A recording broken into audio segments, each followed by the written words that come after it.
You got more questions, but I tell you, if you have a problem figuring out whether you're for me or Trump, then you ain't black. I'm black and I'm out. I'm out of the Democratic Party. Let me tell you why. For decades and many years, the Democratic Party was seen as a champion of civil rights movement, equality, and justice for black people. For over 150 years, I believe, many of us believe that the Democratic fought for us, stood for us, and represented our interests. No. But as time went by, I begin to ask myself, are we truly being represented by this party? While those in power profit from the broken system they've set up for us. Today I can proudly declare that I'm black and I'm out.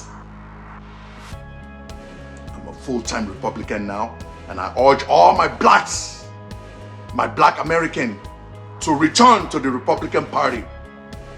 The party that set us free under the 14th and 15th Amendment. This small stretch of road in Louisville, Kentucky has a special distinction. It's one of roughly 8,700 areas around the country known as an Opportunity Zone. The program was created in 2017, a change in tax law to promote investment in low-income communities. We're drawing investment into neglected and underserved communities of America so that all Americans, regardless of zip code, have access to the American dream. Got a point of view about Donald Trump? Well, you know, Donald Trump is what Americans love. Donald Trump is what Americans aspire to be. Rich, powerful, do what you want to do, say what you want to say, be how you want to be. That's kind of been like the American dream. So he looks like a boss to everybody, and Americans love to have a boss. So, you know, that's his appeal to me, you know. Since I signed the executive order establishing this initiative in my administration, we have made great strides in strengthening HBCUs, a cherished and vital institution in our country. Very important.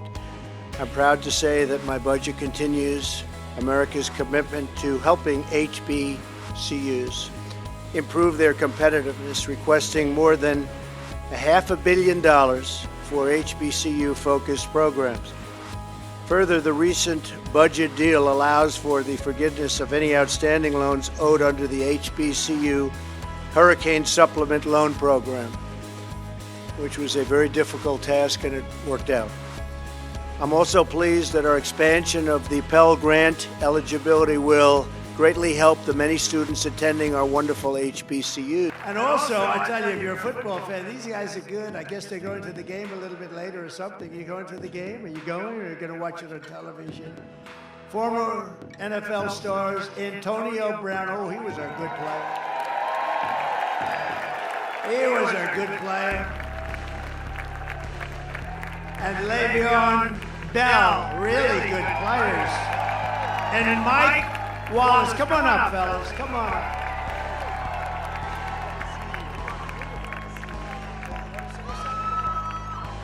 Let's vote for Trump, baby. Make some noise for the president.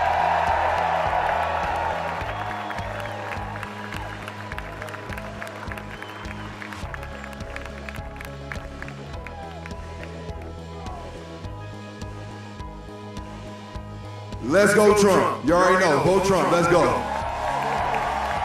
Here we go, Steelers. Here we go, Steelers.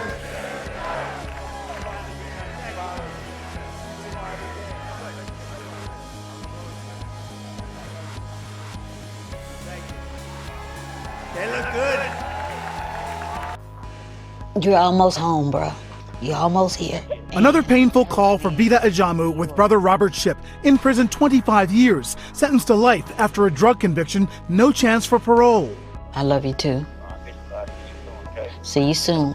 Ajamu is an advocate for her brother and thousands of federal prisoners who could see sentences reduced with the law President Trump signed today. Non-violent offenders sentenced under tough guidelines that critics say send too many people to prison for too long. It's totally unfair what has happened to so many people. But if you do a crime, there has to be some consequence. Absolutely. Just do it fairly. Under the law, Ajamu says her brother, with a positive prison record, will be eligible for immediate release. I'm just waiting on the call. And staying with the U.S. presidential election, former President Barack Obama has opened a can of worms after he lectured black men to vote for Kamala Harris while speaking in Pennsylvania last week. And so now you're thinking about sitting out or even supporting somebody who has a history of denigrating you? That's not acceptable. Please welcome the 47th President of the United States as we make Detroit great again!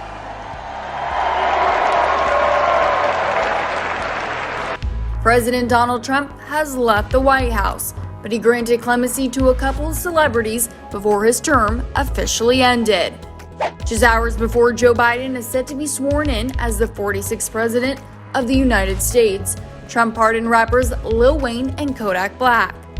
Lil Wayne, a notable Trump supporter, was charged in Florida on November 17th with possession of firearm by a convicted felon and was facing up to 10 years in federal prison, according to NBC News. But the outgoing president, quote, granted a full pardon to Dwayne Michael Carter Jr., also known as Lil Wayne. A statement from the White House read, quote, Mr. Carter has exhibited this generosity through commitment to a variety of charities, including donations to research hospitals and a host of food banks, the White House statement read. Kodak Black was also granted a clemency by President Trump. The television rapper was sentenced to nearly 4 years in prison after pleading guilty on federal weapon charges, per NBC News. But the White House noted that the entertainer's, quote, numerous philanthropic efforts, such as providing educational resources to students and families of fallen law enforcement officers and the underprivileged.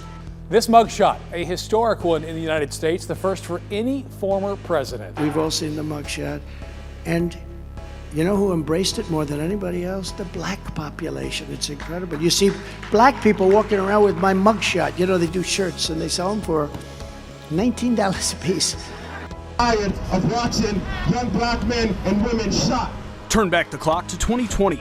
Mark Fisher, a Black Lives Matter Rhode Island leader in the streets of Providence, taking part in a rally leading to the steps of the State House, fighting for change and a voice. But tonight, Fisher making national headlines, using his voice to endorse Donald Trump for president. Trump has done more for the black community than any president I can think of in my lifetime. As it relates to this time that we're in. And I realize that I have to make my decisions based on those values. One of those values is very, very important, being a member literally of the city here for born and raised.